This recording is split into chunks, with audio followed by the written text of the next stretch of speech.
दो सबसे बड़ी खबर है, मैं फिर कह रहा हूँ, 21वीं सदी बहुजनों की होगी। जाति जनगणना के मुद्दे पर नरेंद्र मोदी की सरकार घिर गई है। 2024 का चुनाव हुआ था और नीतीश कुमार ने पाला बदला था। वो लगातार उन्होंने इंडिया गठबंधन का कॉन्सेप्ट दिया, सारे नेताओं को एकजुट किया, ममता बनर्जी, अखिलेश यादव, उसके बाद कांग्रेस से मिले, यहाँ तक कि नवीन पटनायक जो उस समय मोदी भक्त हुआ करते थे उनसे मिले। यही नहीं, नीतीश कुमार के टच में टीडीपी के चंद्रबाबू नायडू भी थे। इतना ही नहीं, नीतीश कुमार ने अखिलेश यादव को साफ साफ कहा था कि नरेंद्र मोदी को हराना है तो मायावती को भी गठबंधन में लेना पड़ेगा। लेकिन उस समय कांग्रेस ने अहमियत नहीं दी। अरविंद केजरीवाल और ममता बनर्जी ने अपने चक्कर में नीतीश के पाले में पैर डाला। नीतीश कुमार ने आहत महसूस किया और वो इस गठबंधन से बाहर हो गए। सरकार बनी, उसी समय कयास लगाए जा रहे थे कि नीतीश जी को पीएम पद का ऑफर मिलेगा। लेकिन मैं फिर कह रहा हूँ, लालू जी ठीक कहते हैं, नीतीश जी के पेट में दांत है, वो चीज़ों को पकने देते हैं। उसी समय मेरे एक सूत्र हैं, नीतीश जी के बहुत करीबी हैं, जब मैंने उनसे बात की, मैंने पूछा कि क्या करेंगे नीतीश कुमार। उन्होंने कहा कि 6 महीने रुकिए, 6 महीने रुकिए, फिर आपको पता चलेगा नीतीश कुमार क्या करेंगे। आज 100 दिन हुआ है नरेंद्र मोदी का, और जेडीयू, टीडीपी और एलजेपी ने एक सुर में कहा है कि भैया जाति जनगणना करवाओ। तो क्या नरेंद्र मोदी की सरकार गिरने वाली है? क्या जेडीयू, चंद्रबाबू नायडू, क्योंकि चंद्रबाबू नायडू के बारे में बता दो, चंद्रबाबू नायडू को मुस्लिम वोट जमकर मिला है, एससी समाज का वोट मिला है, ओबीसी का वोट मिला है। मैं बार बार पिछले 5 सालों से कह रहा था कि जगन मोहन रेड्डी का पत्ता साफ होगा। जिस तरह से जगन मोहन रेड्डी चुप चोरी से नरेंद्र मोदी से गलबहियां कर रहे थे, बिल पास करा रहे थे राज्यसभा और लोकसभा में, यही काम नवीन पटनायक कर रहे थे, सत्ता से बाहर हो गए।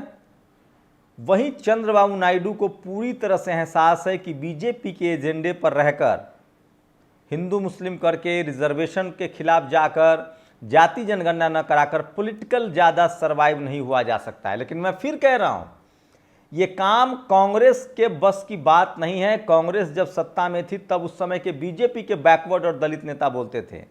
लेकिन इस बार चंद्रबाबू नायडू के सूत्र बता रहे हैं कि उन्होंने कहा है कि हमें जाति जनगणना कराना पड़ेगा।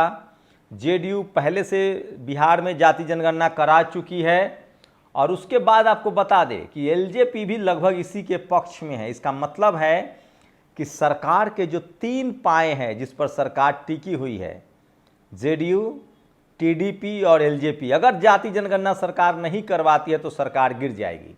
लेकिन ये मीडिया जो है वो जाति जनगणना के लगातार खिलाफ है। लेकिन मीडिया के खिलाफ होने से होता क्या है? मैं बार बार कह रहा हूँ, मीडिया एक जातिवाद का अड्डा है। अब प्रधानमंत्री नरेंद्र मोदी को भी लग गया है कि ज़्यादा दिनों तक मीडिया के बहकावे में आकर सत्ता नहीं चलाई जा सकती है। मीडिया आपको 2 बार वोट देती नहीं है। मैं इसीलिए कह रहा हूँ कि इस देश का दलित, पिछड़ा, किसान, आदिवासी, अल्पसंख्यक एकजुट हो रहा है सामाजिक रूप से, राजनीतिक रूप से। भले एससी एसटी समाज को बांटने की कोशिश हुई है, कुछ दरार भी आई है, लेकिन समाज अब इतना पढ़ लिख गया है कि वो जातिवाद और मनुवाद समझने लगा है। और जाति जनगणना में लैंड सेंसस भी जरूरी है, जमीनों का भी जरूर जनगणना हो और पता चले कि किनके पास जमीन है और कौन इस देश में बेरोजगार है, जमीन नहीं है। ये सबसे बड़ा सवाल है, और ये जो सवाल है ये नरेंद्र मोदी के अब इनको घेरना शुरू कर दिया है। और अगर जाति जनगणना नहीं होती है तो मान के चलिए कि ये सरकार 6 महीना से ज़्यादा नहीं चलेगी। नीतीश कुमार अभी भी, चूँकि चंद्रबाबू नायडू फुल फ्लेज मुख्यमंत्री रहना चाहेंगे, वो पचड़े में नहीं पड़ेंगे। नीतीश कुमार चूँकि चुनाव बहुत नज़दीक है बिहार में, वो तेजस्वी यादव को सब सौंप सकते हैं और वो केंद्र में आ सकते हैं, प्रधानमंत्री के उम्मीदवार हो सकते हैं। और कांग्रेस अब किसी हद तक जाने के लिए तैयार है। ममता बनर्जी के साथ जो कुछ हुआ है, ममता को भी लगता है कि अगर बीजेपी की सरकार रही तो पश्चिम बंगाल में उनकी सरकार कार्यकाल पूरा नहीं कर पाएगी। अरविंद केजरीवाल के साथ जो हुआ है, तो ये 2 बड़े लोग थे जिन्होंने नीतीश कुमार के रास्ते में टांग अड़ाए थे। तो कांग्रेस हो या आपको बता दें कि अरविंद केजरीवाल हो या ममता बनर्जी, इन सबको लग गया है कि नीतीश कुमार एक आइडियल कैंडिडेट हैं। खैर, फिलहाल तो जाति जनगणना अब सरकार को कराना होगा। ओबीसी के लिए बड़ा मैटर है। 60% आबादी है ओबीसी की और एक जाति जनगणना नहीं कराते हैं तो दिक्कत हो जाएगी। हरियाणा में कुमारी शैलजा का अपमान अब तुल पकड़ते जा रहा है। सोचिए, अब तो कांग्रेस में कई मुख्यमंत्री के चेहरे सामने आने लगे हैं। हुड्डा फैमिली का वर्चस्व टूट रहा है।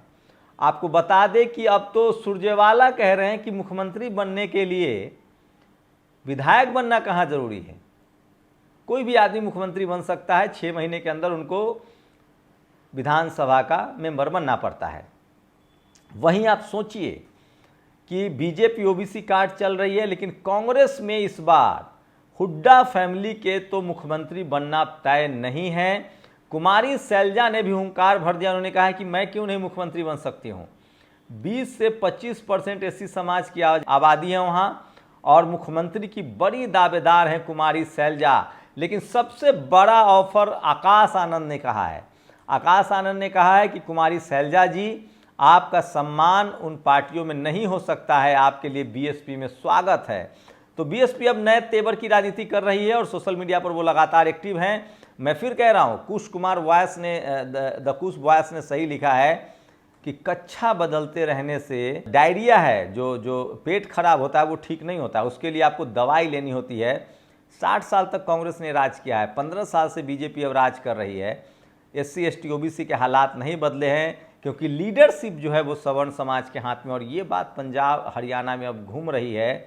मैं फिर कह रहा हूँ कि हरियाणा में मिलीजुली सरकार बनेगी, कांग्रेस की मुश्किल बढ़ेगी। सोचिए, दलित समाज से आने वाले अशोक तंवर को किस तरह से हुड्डा फैमिली ने बायकआउट कर दिया था। बाद में वो आम आदमी पार्टी में गए, फिर बीजेपी में गए। बीजेपी और कांग्रेस ने दोनों को आमने सामने कुमारी शैलजा और अशोक तंवर को लड़ाया। कुमारी शैलजा जीती हैं तो मुख्यमंत्री की मजबूत दावेदार हैं। और अब तो ये बात साफ है, जिस तरह से आकाश आनंद ने ऑफर किया है कुमारी शैलजा को कि हमारी पार्टी में आइए, इसका मतलब है कि अगर गठबंधन की मिलीजुली सरकार होती है तो कोई सहमति भी बनेगी। अगर इनलोद, बीएसपी, हलोपा और उसके बाद तो और कांग्रेस के बीच, तो फिर बीजेपी के साथ तो मायावती जी जाएंगी नहीं, ये तो अंतिम सत्य है। इसका मतलब है कि हो सकता है हरियाणा को पहला दलित सीएम कुमारी शैलजा के रूप में मिले। तो इस तरह से देखिए तो जाति जनगणना के विरोध वही लोग कर रहे हैं जिन्होंने इस देश में जाति बनाई, जातिवाद के मजे लिए।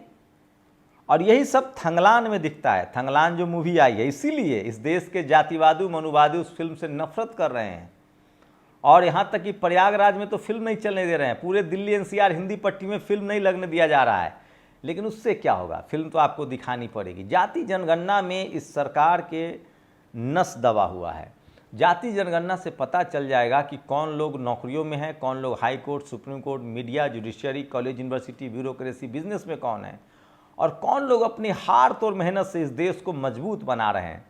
चंद्रबाबू नायडू अंतिम कड़ी थे। आपको बता दें कि एलजेपी जो रामविलास पासवान जी की पार्टी है, चिराग पासवान ने हाल के दिनों में जिस तरह से दलित पिछड़े के मुद्दे पर आवाज़ उठाई है, वो मजबूती से उन्होंने आवाज़ उठाई है। जाति जनगणना के वो खिलाफ जाएंगे नहीं। उनके 5 सांसद हैं, नीतीश कुमार जी के 14 सांसद हैं, वो जाति जनगणना के बड़े पैरोकार रहे हैं। चंद्रबाबू नायडू ने भी अब लगभग हामी भर दिया है। मैं इसीलिए कहता हूं कि मिलीजुली सरकार बड़ा जरूरी होता है। मान्यवर साहब कहते थे कि सरकार मजबूत नहीं, मजबूर सरकार चुनिए। और अगर जाति जनगणना हुआ तो इस देश में ओबीसी के 1.5 लाख से ज़्यादा बैकलॉग सीटें हैं, वो आपको भरनी पड़ेंगी।